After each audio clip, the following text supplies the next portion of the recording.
spiritual. Thank you. Thank you so much. Wow. It's very impressive to be here. And I must say, yes.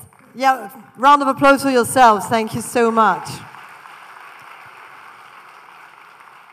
It's got to be so tough to speak after such a good preacher as Sam George, to come just after Becca, who improvised and yet made a wonderful performance, and to come just after Kobe Che. I mean, what a surprise. But this is Ghana. You have this incredible ability of speaking to people's heart and to raise emotions. Ghana Fo, thank you so much. So my manager told me to start with Ghana Fo. Mohoti Sain. I got that right. When I was asked to come to speak to you, and the title has youth in it, I wondered, why me? I mean, youth, my youth is way behind me. And what on earth can I tell them that they don't already know? When I arrived in Ghana as an ambassador in 2018, already 3 years and a half ago, time flies so quickly.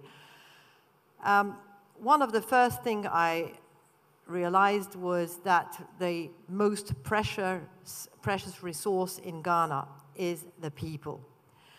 60% of which are young people. And that is something, for a foreigner's eye, that is quite an amazement.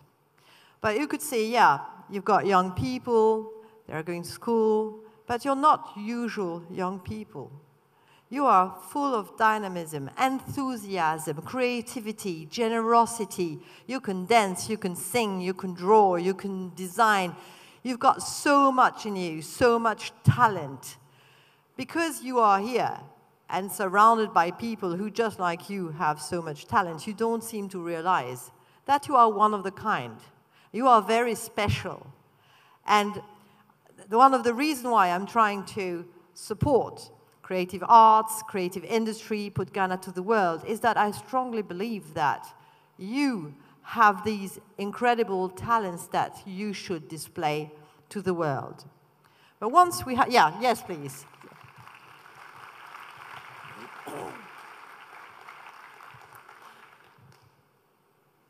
Oh gosh, I lost it. Yes, but once I have said that, I've been in Ghana for like 3 years and a half, and I've always grabbed every occasion to meet with young people. Actually, it would be much more difficult to meet with old people. You don't have that many in this country. So you are either young or young at heart, but I haven't met many old people. I come from an old country of an old continent, and in my country, people are the average rather closer to 40, 50, I like to think, rather than youngsters. We don't have so many children, so the demographics is more an elderly. And our challenge is how to take care of our elderly. Here, the challenge is how to get this youth thrive. Well, I don't really know if there's a recipe, and certainly what I have been through in my youth in the 1970s, so it seems like last century, it is last century, whatever worked for me in the 1970s may not work for this generation, because everything has changed. When I was your age, we didn't have mobile phones. So you may wonder, how did we do? So we were queuing for a telephone booth on the street, and then we were using coins, and we were making a phone call, looking a bit ridiculous in that transparent thing. Or we would rush back home and use the landline, and then the parents would say, "It's costly, hang up." So we had to keep it short. But we were still the same. As soon as we had left our friends from school, we felt the urgent need to call them because we still had something to tell them. So we were literally on the phone. When I was quite young, TV wasn't black and white. We didn't have color. We didn't have internet. There was no social media. How did we do? Well, we used to gather in cafes, bars, and talk and get together. But the friends we had, they were only those who lived in the neighborhood. Now, with all those new means, we are able to have friends all over the world. But we are also able to see what happens around the world. So sometimes we look at it, very envious. And we tend to think, because we all do that. When we publish something on social media, we try and look good, right? So we try to post whatever makes us look good. Whatever, if we travel or if we go to some places, we will post photos of the place of what looks the best, so that people say, yeah, wow, she's lucky, she's been there. We will never post how the kind of hurdles we've been through. We will never advocate for that.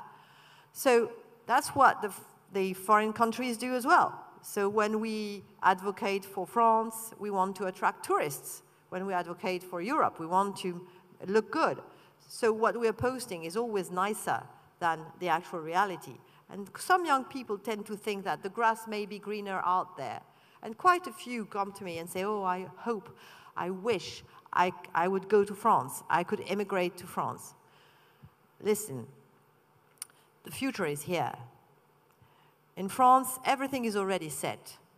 The level of unemployment is very high, so if you think that you can turn up and find a job, you're probably wrong. Here, everything is to be done. I am now older, and I have lived the 1970s. And the feel I have here in Ghana is the same as the one I had in the 1970s, when we had this impression that everything was possible. We were, in France, in Belgium, building Europe. And we had this hope and enthusiasm. The growth rates, the unemployment was getting better. People were building a new world 30 years after the Second World War. And this feeling that everything is possible, that everything is handy, that I am witnessing a page of history of this country thriving. Of course, maybe not quick enough for you, but you can see it. Well, this is the feeling I have when I am here. It's a very exciting moment that we are living, which means that it is in your hands.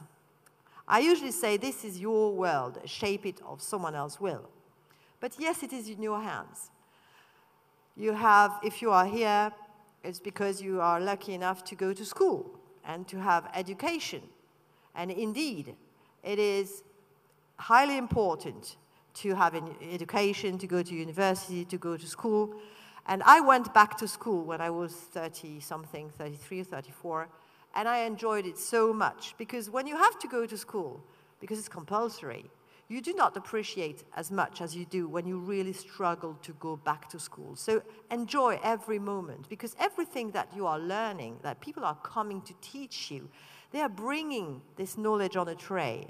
And then when you get to the real life, working, you're actually spending this knowledge, but you're not getting as much as you get when you are sitting there and sharing and getting whatever these people are coming to share with you.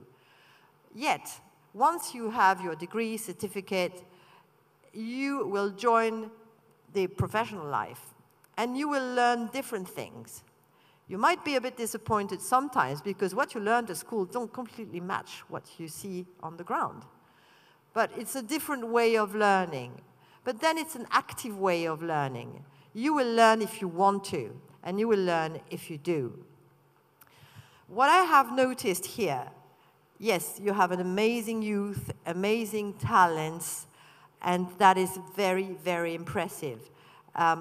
If I think of, well, Kobiche, to begin with, as a blogger, I think he's not only a fantastic musician, which I have just discovered, but also has chosen a path of blogging, making it thinking, intelligent blogging, and I very fully support that. So it may be difficult because it's much easier to blog about gossips and to blog about things that are, you know, attractive to people, easy thinking. He has chosen a more difficult path, that is bringing some knowledge, talking about the history of Ghana, giving food for thought. It may be more difficult in the beginning, but I think it's going to pay in the long run. I also have had the chance to meet many of your very young artists. You may remember, if you follow me on some social media, that I wanted to meet with Kwame Eugene. Do you know Kwame Eugene? Does that ring a bell? Okay. Why did I want to meet him? Well, of course, I like his creative art, and I like what he does, and I was very fond of one song he did with Sark, Codier.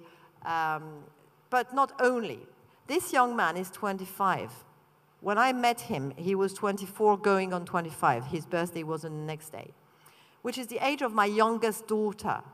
And when I see what he has achieved when he started aged on 19, and the background he has, where he comes from, he is an inspiration. I'm not so much. He is, like many, many young Ghanaians. So let's clap for him. For my papers. Yeah. So from what I have seen around in Ghana, I want to share a few things. The first thing would be, we all want to thrive and be entrepreneurs or become filthy rich and succeed in life.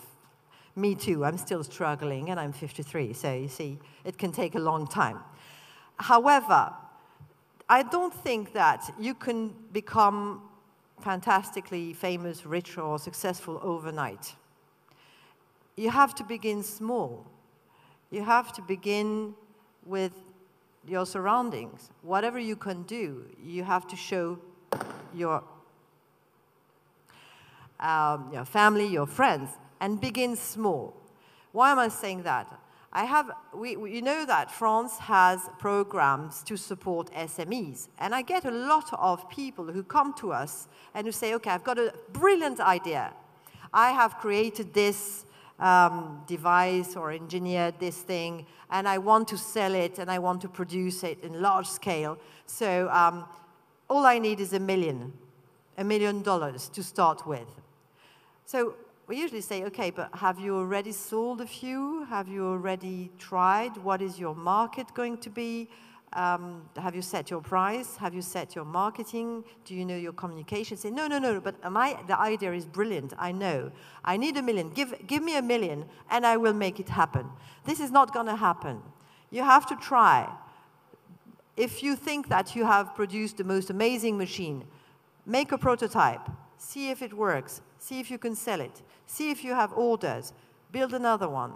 And that's how slowly someone will spot you and say, wow, you've done all that by yourself. I'm ready to invest, maybe not $1 million, but a bit of money into it. I usually gave the example of a French company called Nicolas. But I have met someone here in Ghana whose story is pretty much the same. The story of Nicolas is a wine shop that you find at every single corner in France and Europe. Every street, every corner, you have this wine shop where you can buy wine and alcohol. The way he started, he bought with a little of savings. He bought one bottle one day. And then he sold it with a bit of profit. And he did it again, bought another one, and sold it. And with the bit of profit that he had, he eventually bought a second bottle. So he bought 2 and sold them and made a bit more profit, and so on, until he could buy 10, 100, 1,000, open his first shop, and make it a franchise, and have now shops everywhere. Begin small. And I have met someone here in Ghana who, his name is Anthony Jawale. I know I certainly butcher his name.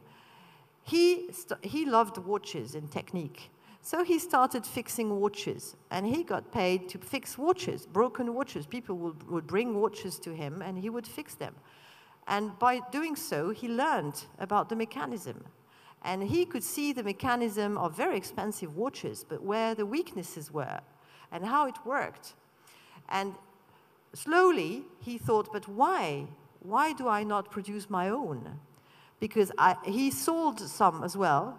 So he has learned from that how they work, how to make one, and what kind of design, what kind of model people would like. And he launched his own brand. This is called Caveman Watch, and I'm very proud that I bought one of his. He really deserves a round of applause, and I hope that one day he can come to talk to you.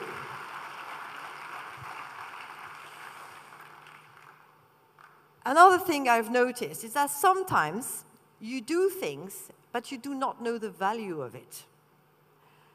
I've seen many designers and people who do things even on the street, carpenters, and they do things that blow my mind away. It's just amazing, but they don't know the value of it. So you go and say, how much is it? And when they tell you the price, you've got to be kidding. It's 10 times more than what you're saying. In the north, ladies are making baskets, beautiful baskets. They're doing it by hand. And they sell them for like 20, 50 cedis. But some companies from Europe, they're coming, they buy bunches of them, and they sell them for 120 euros. You need to know the value of what you're selling, because these ladies, instead of selling these for 50 cedis, they could ask 100, 200. Of course, their calculation is, okay, that pays for the raw material and a bit of my time. But the price you make for what you do is not how much it costed you, but how much the market's ready to pay for it. So you need to know the value of what you're doing.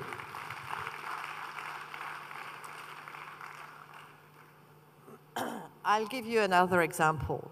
I have this house in Pram Pram, because I'm a constituent of St. George.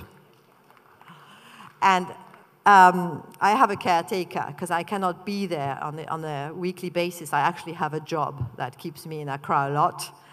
And this caretaker one day came to me and he says, my father's house is breaking down. Could you lend me 500 cedis? And I said, okay, so if I lend you 500 cedis, how are you going to pay back? Because you don't make that much money. So if I take out of your salary 100 cedi a month, what's going to be left for you? So I said, I've got a better idea. I need my house to be repainted because of the sea breeze. The paint is getting damaged very quickly. If you repaint the facade of the house, I will give you 500 cedis. And he had no idea. He was ready to do the painting without asking for nothing. And on the other hand, he wanted to ask me to lend him 500 cedis. He didn't connect the fact that if he did some extra work for me, he could be extra paid for it. And it's important to know the value of the kind of service that you are providing. Another thing is, sometimes I receive people who are sending me applications or writing or DMing me, and they're saying, oh, I can do anything. Please give me a job. I could do anything. I can be a driver. I could be a secretary. I could be a desk officer. I could be a cook. I could do anything. Well, first of all, this is not credible. Much as talented you can be, no one can do everything. It's not possible. So you have to focus on one or two that you can do. Then when you do one thing good, like you're a good blogger, you can also be a good saxophonist. Or like when you are a great singer, you can also be a great manager, an entrepreneur. But when you start, just chase one rabbit at a time. So it's not the point saying, I can do this, I can do that. Do it. Let me tell you how I hired my wonderful manager. Where is he? DBJ, where are you?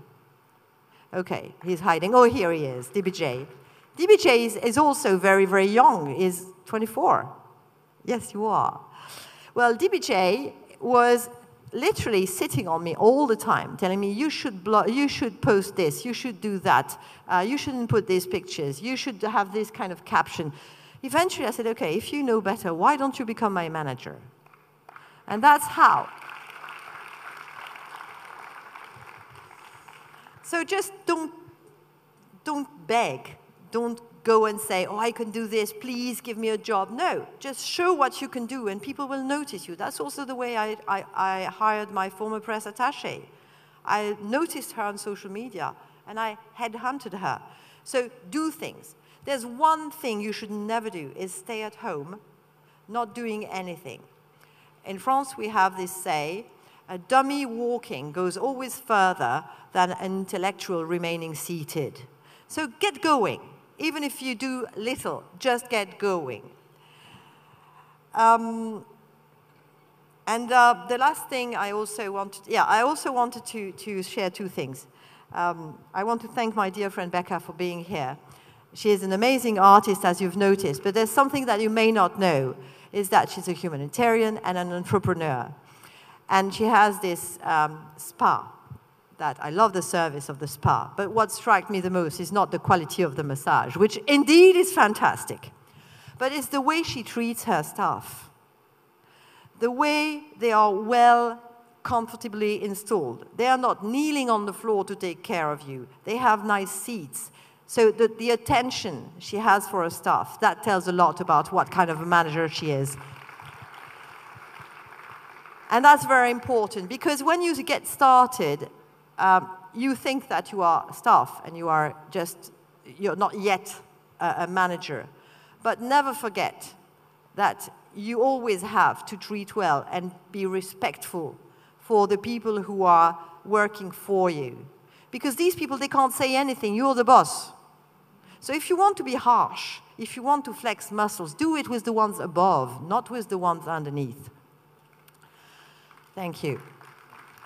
And the last thing, some of you know that one of my very good friends is Stoneboy, and he told me a story. You are right. He told me a story once that and I'm very much admiring him for that, and many of your artists, because they are giving back to the community. And he told me this story that he was in his car, and then at a crossroad, at a traffic light, he saw these guys who recognized him and wanted to sell something to him, and he didn't have a smaller note than 50 CDs, and he was giving the guys 50 CDs. And another guy was begging and coming, and he was giving 50 CDs. And I said, well, this is great, but then how does this help them? Because next time you will find them at the same crossroads begging for the same 50 CDs. So sometimes, if you are lucky that someone is actually giving you 50 CDs, if I were you, I wouldn't spend them. I would frame them to always remember that these 50 CDs, they were worked hard for by the person who gave them to you. And in honor, to honor, as a tribute to that person, work hard in your turn. Thank you very much. Thank you so much, Anne. We'll take a question. So if we have anybody in the audience who was okay, just one question, please. Just one. Thank you, madam. Thank you, madam. I'm Nick Lotti. And please, I would like to share. I would like to tell you my story. So, please, please, it's just short. Yes, please. So, in 2020, Mom advised me to write SAT and fly out and go to Canada and go and study there. But I work with my dad. My dad is a spare parts dealer. We deal in car AC parts. And I decided to stay with him with a view of being an entrepreneur. And I realized that there's much opportunity there. Now, with regards to spare parts, it pains me a lot when we come to Ghana. You look at the Lebanese, you look at Samer Engineering, you look at AutoFast. They are in charge of all the spare parts in this country. The normal burgers will just go and buy from them and come and sell to us. So on this very great occasion, I'm begging you, please, if there's any opportunity you can give to me to get access to any of these suppliers. We talk of Value. I don't know if you know Value. Value is a French company which produces car AC parts. We buy a lot of car AC compressors from them. I've been talking to my dad that we can't continue to just buy, bring it in, and sell. You have to change the narrative. You have to move from this low scale and stop buying from the Lebanese. They come and they quote prices. So, what do you need? A question or just an opportunity? I'm not sure I can hear you. I've heard part of it. If someone, can you just an whisper opportunity. to me? Yeah.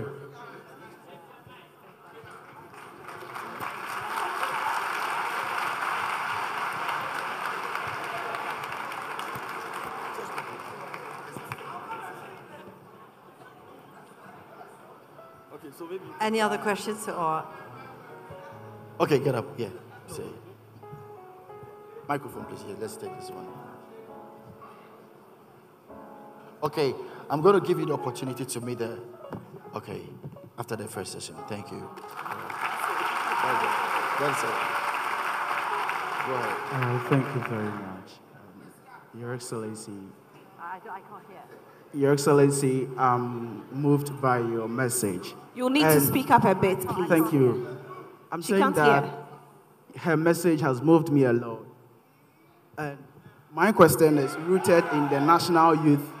My question is rooted in the national youth policy.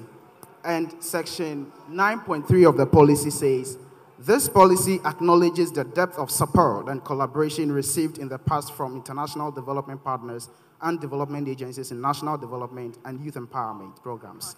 And the last bulletin says that international agencies can create opportunities for young people to explore their talent and also invest in technical support. Your Excellency, please, on the basis of this contesting the youth policy, how can you create an opportunity for me to partner with your embassy and extend services to the rural areas to young people who did not get opportunity to hear this conference? Thank you very much.